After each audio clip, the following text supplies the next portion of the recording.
I was under the hood of a busted Chevy when I heard my wife laugh. Not the polite chuckle she used at dinner parties or the practiced giggle she deployed during client meetings. This was the real thing, loud, unguarded, and sharp enough to cut through the garage wall separating our house from my workspace. Honestly, I control him with just one simple little thing. Keena's voice carried through the open kitchen window. The sound made me freeze, wrench halfway to the alternator. It's almost embarrassing how easy it is. I could hear her friend Daria's cackle joining in. Show me again. I want to get this on video. Through the grimy window, I watched my wife of 15 years tap something on the kitchen table. Once, twice, like she was demonstrating a magic trick to an impressed audience. See? This little plastic rectangle controls everything. Where he goes, what he buys, when he eats. I just have to threaten to take it away, and he jumps. Another tap. Pavlov had his bell. I have this. The debit card. Our joint account debit card that she kept in her purse, the one linked to the business account from my auto shop. The card I'd added her to years ago when we were young and stupid and thought marriage meant sharing everything. Daria was definitely filming now. I could see the phone's blue glow reflecting off the window. This is going straight to the group chat. The girls are going to lose their minds. Just don't let it get back to him, Keena said, but she was still laughing. He's useful when he doesn't know he's being managed. I set the wrench down carefully, wiping my hands on the shop rag. 23 years I'd been building this business from nothing.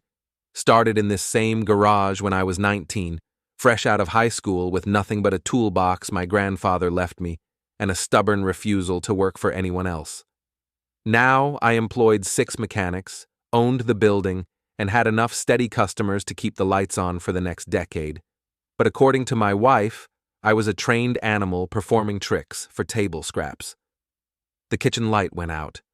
I heard Daria's car start in the driveway, followed by Keena's heels clicking up the stairs to our bedroom. Another late night at the office, she'd told me earlier. Working on the Morrison case with her law firm partners. Funny how many late nights that case required.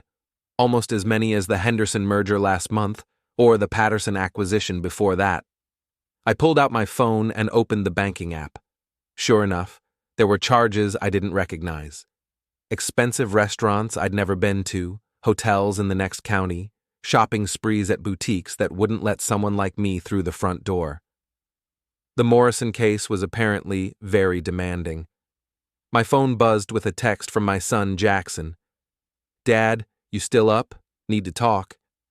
I found him in the living room, laptop open, looking like he hadn't slept in days. At 17, Jax had inherited my stubborn streak and his mother's sharp intelligence. Unfortunately, he'd also inherited a front-row seat to our marriage's slow-motion collapse. Mom's at it again, he said, without looking up from his screen. Posted another story about working late, except she's not at the office. How do you know? He turned the laptop toward me. Social media had never been my thing, but even I could recognize the location tag on Keena's Instagram story. The Riverside Inn, 40 minutes outside town. The same place those mysterious hotel charges had been coming from. She's with that real estate guy again, Lance something, and Daria's there too, posting pictures of their girls' night out. Lance Farrow. I knew the name from Keena's work stories. Some hotshot developer who'd been sniffing around the law firm, looking for someone to handle his property acquisitions. Apparently, he'd found exactly what he was looking for. You want me to do something about this? Jax asked. His fingers were already moving over the keyboard, and I had the uncomfortable feeling my 17-year-old son knew more about tracking people online than most private investigators. Not yet, I said, but keep watching, and keep records of everything you find. He nodded and closed the laptop. Dad, I'm sorry she's doing this to you. She's not doing anything to me, son. She's making choices, and choices have consequences. The next morning, I was in the shop early, going through the books when my phone rang. The caller ID showed Keena's office number. Trent, I need you to transfer some money to my personal account. 5,000 should cover it. No good morning. No explanation. Just an assumption that I'd jump when she snapped her fingers. What for? Does it matter? It's our money.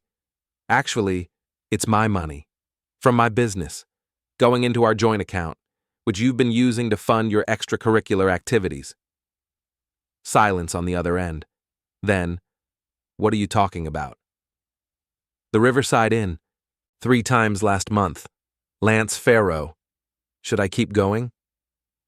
You're being paranoid. Lance is a client, and those were business meetings. At a motel? With Daria filming you for social media? That's an interesting way to conduct legal business. Another pause. When she spoke again, her voice had shifted into the cold, professional tone she used in court.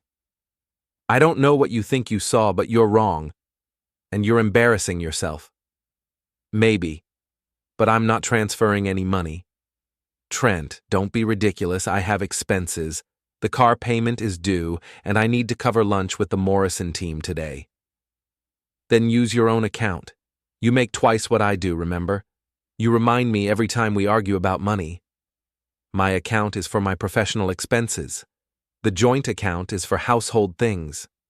And apparently, for your personal entertainment. I could hear her breathing getting faster. Fine. We'll discuss this when I get home. Don't do anything stupid while I'm at work. She hung up before I could respond. I sat in my office for a long moment, looking at the framed photo on my desk. Keena and me on our wedding day, both of us young and optimistic, and completely unprepared for what marriage actually meant. She was beautiful then. Still was, if I was being honest. But somewhere along the way, that beauty had turned into armor, and the woman I'd fallen in love with had disappeared behind it. My phone buzzed with a text from an unknown number. Your wife's car is in the parking lot at Farrow Development. Has been for 2 hours. Thought you should know. A friend. I stared at the message for a long time. Then I forwarded it to Jax with a note. Start that research project we talked about. The afternoon dragged by with the usual parade of oil changes and brake jobs. I kept my hands busy and my mind focused on carburetors and transmission fluid, anything to avoid thinking about what Jax might be finding on his laptop. Around 5, my neighbor Mrs. Landry knocked on the shop door. She was 70-something, retired, and had apparently appointed herself the neighborhood's unofficial surveillance coordinator. Trent, dear, I hope you don't mind me asking, but is everything all right with Keena? I saw her leave this morning with that man in the expensive car, and she looked upset. What man? Tall fellow, dark hair, driving one of those fancy BMWs. He was parked in your driveway for quite a while before she came out. Lance. He'd been at my house, in my driveway. Did you happen to get a picture? I asked. Mrs. Landry smiled and pulled out her phone. I take pictures of everything these days. You never know when someone might need them. The photo showed Lance's silver BMW in my driveway and Keena getting into the passenger seat. She was wearing the blue dress I'd bought her for our anniversary last year. Could you send that to me? Of course, dear. And Trent, if you need anything at all, you just let me know. I spent the rest of the day thinking about that debit card. The little plastic rectangle that gave Keena so much confidence. The magic wand she waved whenever she wanted something from me. It was time to make that magic disappear. The First National Bank opened at 9. I was waiting in the parking lot at 8:30, drinking coffee from a thermos and watching the employees unlock the doors. Good morning, Mr. Ardell, the branch manager said when I walked in. What can we help you with today? I need to make some changes to my accounts. Remove an authorized user, set up some new restrictions, that sort of thing. It took 45 minutes and a stack of paperwork, but by 10:15, Keena Vexler Ardell was no longer authorized to access any account connected to Ardell Automotive. The joint checking account was frozen, pending a review of recent transactions. The business credit card she'd been using for her client meetings was canceled. The changes will take effect immediately, the manager explained. Your wife will receive notification by mail within 3 business days. What about the debit card? Cancelled as of right now. If she tries to use it, the transaction will be declined. I walked out of the bank feeling lighter than I had in months. The little plastic rectangle was now just a piece of worthless plastic. My phone rang before I made it back to the shop. What did you do? Keena's voice was sharp with panic. Good morning to you too. Don't play games with me, Trent. I'm standing in the middle of Nordstrom and my card just got declined. In front of clients. That's unfortunate. Maybe you should try your personal account. My personal account is for professional expenses. You know that. Then maybe you should reconsider what qualifies as a professional expense. Fix this, right now. I don't think I will. The silence stretched so long I thought she'd hung up. Then, we need to talk. Tonight. Don't make any more changes to anything until we discuss this. Sure, we can talk, but the changes are staying. She hung up without saying goodbye. I spent the rest of the morning working on a transmission rebuild, letting the familiar rhythm of disassembly and diagnosis calm my nerves. Around noon, Jack showed up with lunch and a manila folder thick with printouts.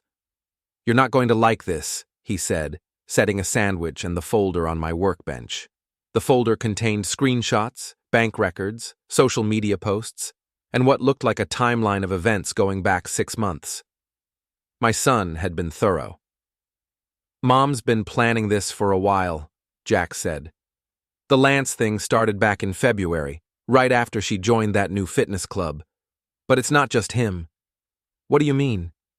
There's another guy, someone named Derek from her law firm. And before that, there was a client named Morrison. The case she's been working so hard on? The guy doesn't exist. She made him up to explain all the late nights. I flipped through the evidence. Photos of Keena with different men at different restaurants. Credit card statements showing purchases at jewelry stores and lingerie boutiques. Hotel receipts going back months. How did you get all this? Mom's not as careful with her passwords as she thinks. And Daria posts everything online. She's been documenting Mom's affairs like it's some kind of reality show. The last page in the folder was a screenshot of a group chat called Keena's Adventures. Daria had been sharing photos and videos of my wife's activities with a group of her friends, complete with running commentary. Look at this one, Jack said, pointing to a message from last week. Daria's talking about how easy it is to manipulate you. She calls you the mark. The message read, Kenna's got him so well trained, it's almost sad. Wave the money card and he does whatever she wants. She could probably get him to pay for the hotel rooms if she asked nicely. I closed the folder and looked at my son. How long have you known about this? Couple months. I kept hoping it would stop or that you'd figure it out on your own, but when I heard her bragging to Daria last night, he shrugged. I couldn't just watch anymore. You did the right thing. What are you going to do? I'm going to remove her control, all of it, and then I'm going to make sure she understands exactly how little power she actually has. That evening, Keena came home with Lance in tow.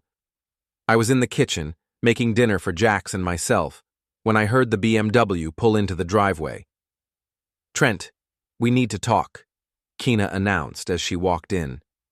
Lance followed behind her like a well-dressed shadow. About what? About the accounts. About your little temper tantrum today. I wouldn't call it a temper tantrum, more like a business decision. Lance stepped forward, all expensive cologne and practiced confidence. Maybe I can help mediate this situation. I've dealt with similar disputes in my business ventures. I looked at him for a long moment. He was exactly what I'd expected. Tall, handsome in a generic way, wearing a suit that probably cost more than most people made in a month.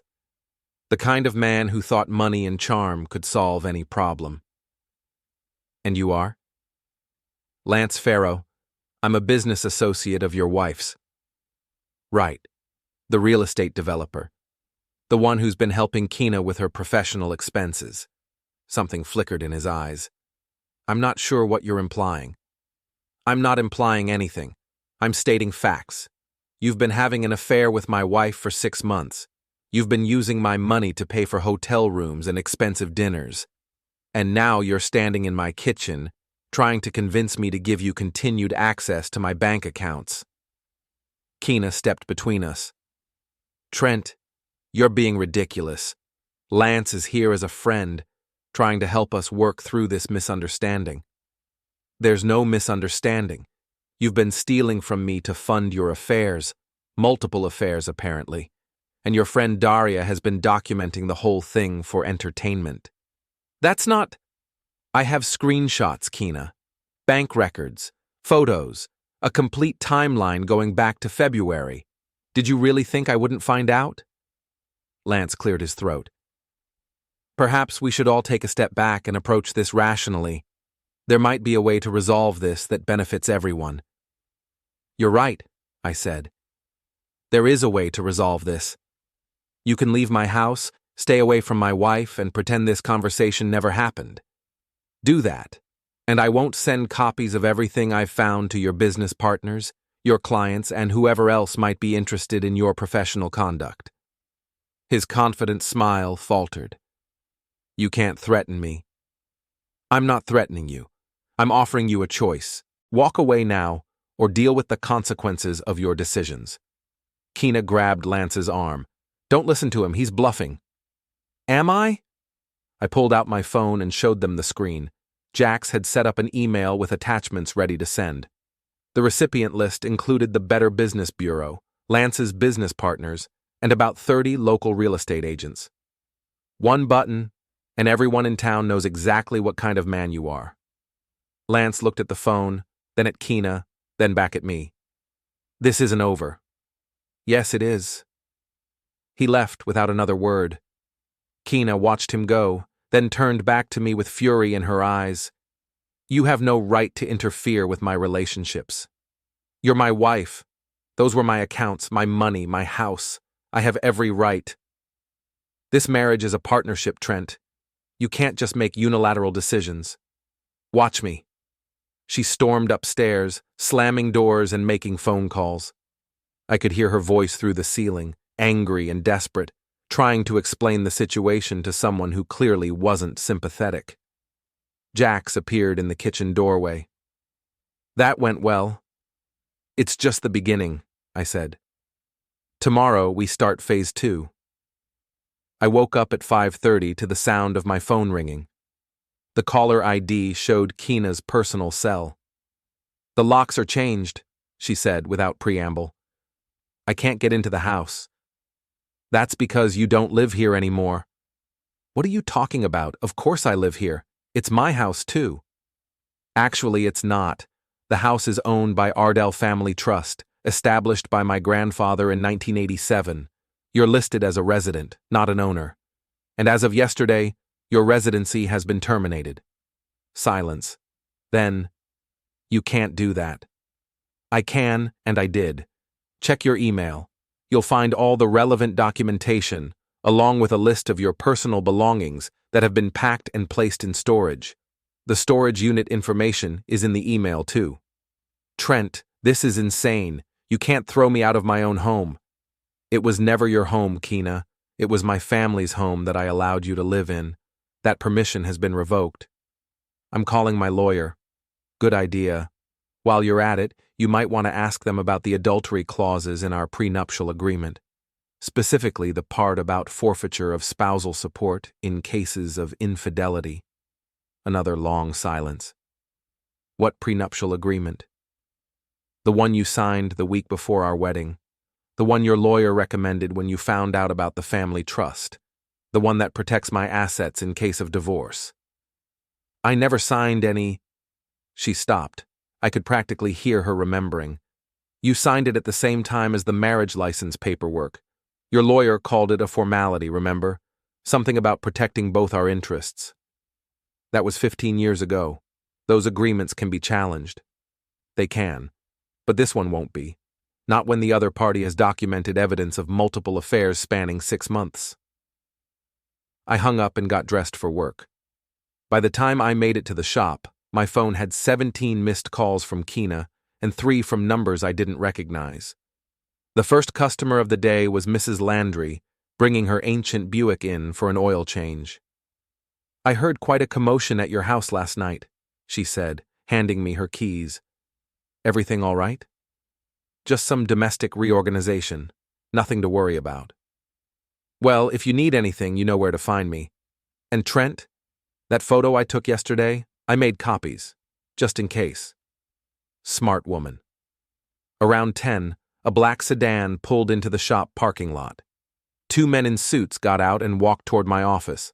One was tall and thin with silver hair. The other was younger, broader, with the kind of build that suggested he spent time in the gym. "Mr. Ardell, I'm Detective Morrison, and this is Detective Hayes. We'd like to ask you a few questions about your wife." "What about her?" "She filed a report this morning claiming you've stolen her property and illegally evicted her from your shared residence." I gestured to the chairs in front of my desk. "Have a seat. Coffee?" "No, thank you. Can you tell us about the events of the last 24 hours? I walked them through everything. The bank account changes, the house locks, the storage unit. I showed them copies of the trust documents, the prenuptial agreement, and the bank records showing Kina's unauthorized spending. "Your wife claims she had no knowledge of these restrictions," Detective Morrison said. "My wife claims a lot of things. Most of them aren't true." I handed them a copy of Jax's research folder. "Everything's documented. Bank statements, social media posts, photos, hotel receipts. She's been conducting multiple affairs and using my business accounts to fund them." Detective Hayes flipped through the evidence. "This is pretty comprehensive. My son is thorough. Where is your son now?" "School. He's 17, senior year. This situation has been hard on him." The detectives exchanged glances. "Mr. Ardell, we have to ask, have you made any threats against your wife or her associates?" "Define threats." "Any statements about causing harm, seeking revenge, that sort of thing?" "I told Lance Farrow to stay away from my family. I informed my wife that her actions would have consequences. I haven't threatened anyone with violence." "What about this email?" Detective Morrison showed me his phone. The screen displayed one of the messages from Jax's evidence folder, but someone had edited it to make it look like I'd sent threatening messages to Lance. "That's not from my email account. The header information says otherwise." I studied the message more carefully. The timestamp was wrong, and the formatting was different from my usual emails.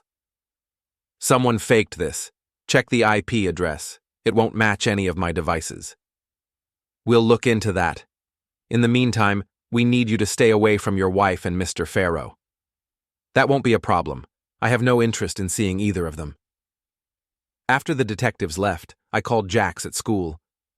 "Dad, what's wrong?" "Someone's been editing our evidence, making it look like I sent threatening emails. Can you figure out who?" "Probably. Give me a couple hours. Also, you might want to stay at your friend Mike's house tonight. Things are getting complicated." "Are you okay?" "I'm fine, but I want you somewhere safe while I handle this." That afternoon, Lance showed up at the shop. He parked his BMW right in front of the bay doors and walked in like he owned the place. "We need to talk," he said. "No, we don't. You can't just destroy people's lives because you're angry about your marriage." I looked up from the engine I was working on. "I haven't destroyed anything. I've simply removed my financial support from your relationship with my wife. Those emails you sent—" "I didn't send any emails. The police have copies. The police have fakes. Whoever made them did sloppy work." He stepped closer, trying to use his height to intimidate me. "You think you're clever, but you're not. Kina and I have been planning for this." "Planning for what?" "For when you finally snapped. We knew you'd try something like this eventually." "So you set up fake evidence to make me look unstable?" "We protected ourselves from a dangerous situation." I set down my wrench and walked over to him. "Lance, let me explain something to you. I've been working with my hands my entire adult life. I know how to take things apart and put them back together. I know how to identify problems and fix them. Right now, you're a problem. Are you threatening me? I'm educating you. See, the thing about problems is that they usually get worse if you ignore them. But if you address them quickly and completely, they tend to go away. I'm not going anywhere. Yes, you are. Because in about 10 minutes, my son is going to send proof that you and Keena fabricated those emails to the same detectives who questioned me this morning, along with evidence that you've been embezzling money from your own company to fund your lifestyle. His face went pale. That's impossible. Jax is very good with computers, almost as good as you are at choosing obvious passwords for your business accounts. You can't. I can, and I will. Unless you disappear. Right now. Today. Leave town, break up with my wife, and never contact either of us again. And if I don't? Then everyone you know finds out that Lance Farrow is a thief and a liar who preys on married women. He stared at me for a long moment, then turned and walked back to his car. As he drove away, I noticed Mrs. Landry standing in her yard across the street, phone in hand, recording the entire conversation. Smart woman indeed. That evening, Jax called from his friend's house. I found the source of the fake emails. They came from Daria's computer. Daria? Keena's friend, the one who's been documenting everything. Turns out she's not just an observer, she's been orchestrating the whole thing. What do you mean? She's the one who introduced Mom to Lance. She's been encouraging the affairs, filming them, sharing them with that group chat. And she's been building a case against you from the beginning. Why? Revenge. Remember that lawsuit 3 years ago? The woman who claimed you overcharged her for transmission work? I remembered. A customer had tried to scam me, claiming I'd done unnecessary work on her car. I'd provided evidence to the court that she was lying, and she'd lost the case. That was Daria's sister. Daria blames you for ruining her family's reputation. She's been planning this ever since. So she manipulated Keena into having affairs just to get back at me? Looks like it, and now she's trying to frame you for harassment so she can get you arrested. Not if I get to her first. The next morning, I drove to Daria's house. She lived in one of those new developments where all the houses looked identical and the lawns were maintained by landscaping companies. Her driveway was empty, but I could see lights on inside. I rang the doorbell and waited. Trent? Daria opened the door, wearing a silk robe and a surprised expression. What are you doing here? We need to talk about your little revenge project. I don't know what you mean. Sure you do. The fake emails, the manipulation, the 3-year plan to destroy my marriage. Very thorough work. Her expression shifted from surprise to calculation. You can't prove anything. Actually, I can. My son is very good at digital forensics. He's traced everything back to your computer, your social media accounts, even your sister's original lawsuit. That lawsuit was legitimate. You cheated her. Your sister tried to scam me. I had receipts, photos, and witness statements proving she was lying. The court agreed. You humiliated my family. Your family humiliated themselves. I just provided evidence. She started to close the door, but I put my hand against it. We're not done talking. Get off my property or I'll call the police. Go ahead. I'm sure they'd be interested in your evidence fabrication project. She hesitated, then stepped back and let me inside. The house was decorated in the same expensive but generic style as her personality. Everything looked like it came from a catalog. What do you want? She asked. I want you to understand that your plan failed. Lance is gone, Keena is homeless, and you're about to be exposed as a manipulative fraud. Keena chose to have those affairs. I didn't force her to do anything. You encouraged her. You filmed her. You shared her private moments with strangers for entertainment. You turned her marriage into a reality show. She was unhappy. I just helped her explore her options. You used her to get revenge on me, and now you're both going to pay for it. I pulled out my phone and showed her the screen. Recognize this? It was a screenshot of her computer screen. showing the fake email composition software she'd used to create the threatening messages. How did you? Your webcam has been active for the last 3 days. My son set up a monitoring program after we traced the fake emails to your IP address. We have video of you creating the false evidence, along with recordings of your phone conversations with Kina about framing me for harassment. She sank into a chair, the fight going out of her. What do you want? I want you to confess, to the police, to Kina, to everyone in your little group chat. I want you to admit that you manipulated this entire situation for revenge. And if I don't? Then I release everything. The videos, the recordings, the evidence of your fraud. Your husband finds out about your own affairs. Yes, I know about Derek and Morrison and the others. Your employer finds out about your illegal surveillance activities.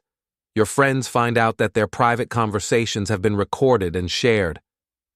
You're bluffing. Am I? I showed her another screenshot. This one showed her own text messages, including several explicit conversations with married men from her social circle. How long have you been watching me? Long enough. The question is, are you going to confess, or do I need to make this public? She stared at the phone for a long moment. If I confess, what happens to Kina? That's between Kina and me. But her situation improves significantly if she's seen as a victim of your manipulation, rather than a willing participant in fraud. Fine, I'll confess. But I want immunity from prosecution.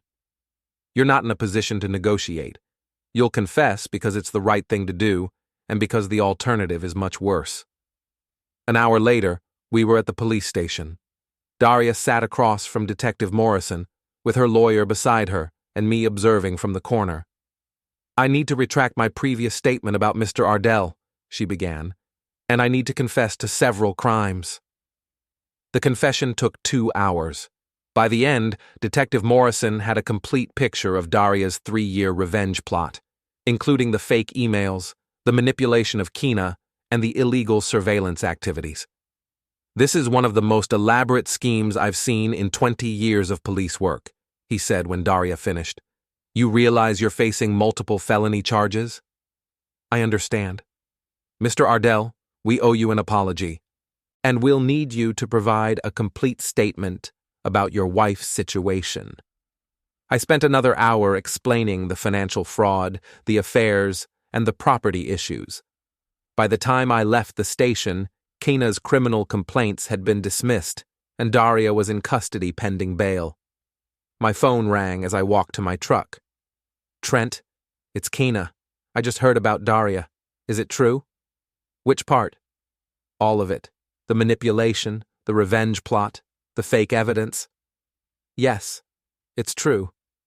I need to see you. We need to talk about this. Where are you staying? The Riverside Inn, room 237. Of course she was. I found her in the hotel bar, nursing a glass of wine and looking smaller than I'd seen her in years. The expensive clothes and perfect makeup couldn't hide the fact that her world had just collapsed. I'm sorry, she said when I sat down across from her. For which part? All of it. The affairs, the lying, the money. I know that doesn't fix anything, but I needed to say it. Why, Kina? Why did you do it? She was quiet for a long moment. Because I felt powerless. In my job, in our marriage, in everything. The only time I felt like I had any control was when I was manipulating you. So you decided to have affairs? I decided to explore my options. Daria convinced me that you didn't respect me, that you saw me as a convenience rather than a partner. She said I deserved better. And you believed her? I wanted to believe her. It was easier than admitting that I was the problem. You were the problem, Kina. But Daria made it worse. I know, and I know it's too late to fix this. Yes, it is. She finished her wine and looked at me with tears in her eyes. What happens now? Now you figure out how to rebuild your life without me, without my money, without my house, without my support. The law firm fired me. They said the scandal made me a liability. That's unfortunate. Trent, please. I know I don't deserve it, but I need help. I have nowhere to go, no money, no job. You have your law degree. You have 15 years of experience. You'll figure it out. Can't we try to work through this? Marriage counseling, therapy, something? I looked at her for a long moment. The woman I'd married was still there, somewhere underneath the desperation and manipulation. But she was buried too deep, and I was too tired to keep digging. No, Keena, we can't. You made your choices, and now you have to live with them. I stood up to leave, then turned back. One more thing. Stay away from Jax. He's seen enough of this mess, and he doesn't need his mother trying to manipulate him too. He's my son. He's 17 years old and smart enough to make his own decisions about who he wants in his life. Don't make it harder for him than it already is. I left her in the bar and drove home to my empty house. For the first time in months, the silence felt peaceful rather than oppressive. 3 weeks later, the annual neighborhood block party arrived like it did every summer, with too much food, too much beer, and too many people eager to share gossip about their neighbors' personal lives. I'd considered skipping it this year, but Mrs. Landry had convinced me to attend. You need to show your face, she'd said. Let people see that you're doing fine. So I found myself standing in the park pavilion, holding a beer and making small talk with neighbors who kept glancing at me like I might explode at any moment. Trent! A voice called from across the pavilion. I turned to see Lance Farrow walking toward me, flanked by 2 men I didn't recognize. He looked different than the last time I'd seen him. Thinner, with dark circles under his eyes and the kind of desperate energy that comes from too much caffeine and not enough sleep. I thought you'd left town, I said. I did. But I came back for this. He gestured to the crowd around us. I wanted everyone to hear the truth about what you did to me. What I did to you. You destroyed my business. You turned my clients against me. You ruined my reputation with lies and fake evidence. The conversations around us had stopped. People were turning to watch, sensing drama. I didn't have to fake anything, Lance. Your own business records were enough. That's not true. Which part? The part where you embezzled money from your development projects? Or the part where you used that money to fund affairs with your clients' wives? His face flushed red. You can't prove any of that. Actually, I can. I pulled out my phone and opened the email app. I have copies of your bank records, your client communications, and your personal correspondence. Would you like me to share them with everyone here? You're bluffing. Am I? I turned to address the crowd that had gathered around us. Lance here has been stealing money from his investors to pay for hotel rooms and expensive dinners. He's also been conducting affairs with at least 6 married women, including my wife. That's a lie, Lance shouted. Mrs. Patterson, didn't Lance handle the sale of your husband's commercial property last year? I called out to a woman in the crowd. She nodded, looking confused. And Mrs. Chen, didn't he represent you in that land deal? Another nod. You might want to have your accountants review those transactions. I think you'll find some interesting discrepancies. Lance lunged at me, but I sidestepped easily. He stumbled and nearly fell, catching himself on a picnic table. You destroyed my life, he screamed. No, Lance, you destroyed your own life. I just made sure everyone knew about it. Where's your wife? One of his companions asked. She should be here to defend herself. Keena's not my wife anymore, I said. The divorce was finalized last week. She's currently living in a studio apartment downtown and working as a paralegal for a personal injury lawyer. You threw her out with nothing.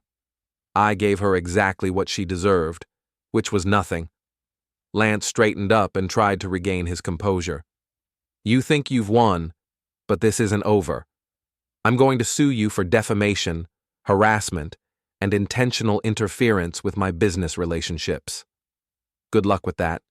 It's hard to claim defamation when everything I said was true. I'll prove you faked the evidence. You mean like Daria faked the evidence against me? How did that work out for her? The crowd murmured. Most of them had heard about Daria's arrest and confession. That was different. No, it wasn't. You and Kina and Daria all conspired to frame me for harassment while you were stealing my money and destroying my marriage. The only difference is that I had better evidence. Lance looked around at the crowd, realizing that public opinion was not on his side. "This isn't over," he repeated. "Yes, it is." He and his companions left, pushing through the crowd like they were fleeing a crime scene. Mrs. Landry appeared at my elbow. "Well, that was entertaining. Sorry about the scene. Don't be sorry. That man needed to be exposed, and everyone here needed to see that you're not the villain in this story." The party continued, but the energy had shifted. People were more relaxed around me, more willing to make conversation.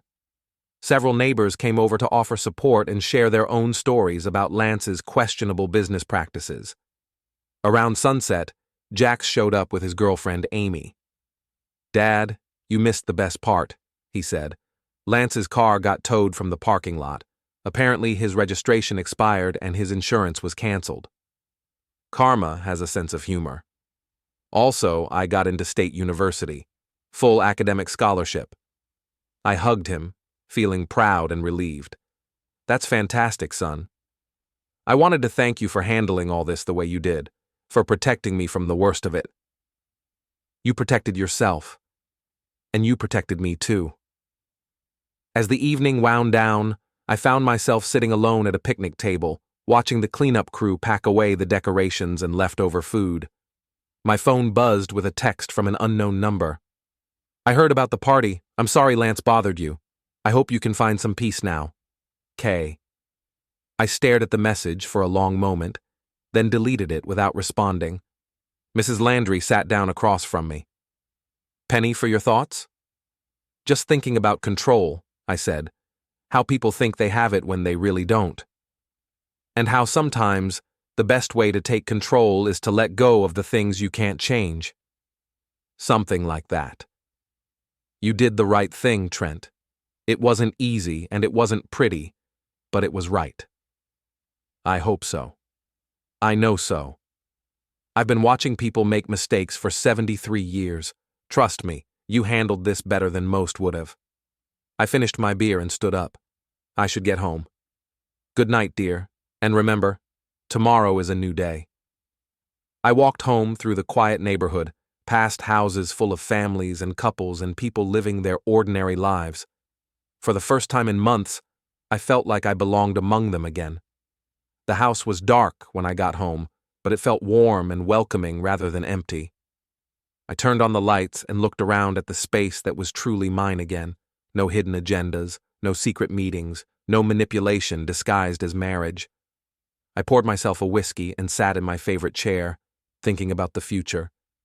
Jax would be leaving for college in the fall. The business was thriving. I had friends, neighbors who respected me, and a life that belonged to me. Kina had been right about one thing.